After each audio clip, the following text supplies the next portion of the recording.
สกาวตัวลำโพงสายน้ำเชื่อมไหลอยู่สองฝั่งโค้งแก่มอำไพสายลมทำตามไปกินการบนเอ็นไวอาวรสั่นปอดใจเสียงยอดไปไวเสียทียามยอดไป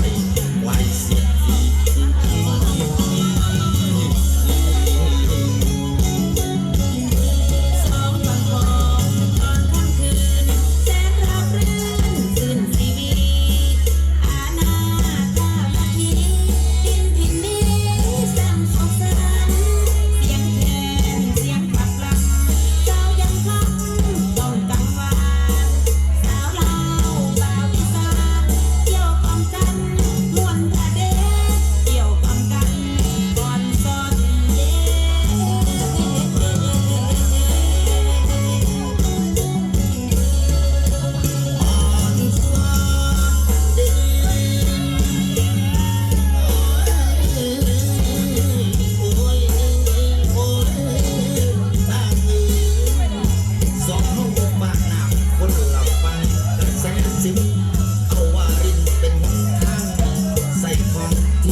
สาวเดินหน้าก่อนเด้อมาได้กำลังเด้อพอได้เด้อ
เอาเชือกเต็มที่เด้อสองสอดเด้อดนตรีหายจัดสองสอดเด้อ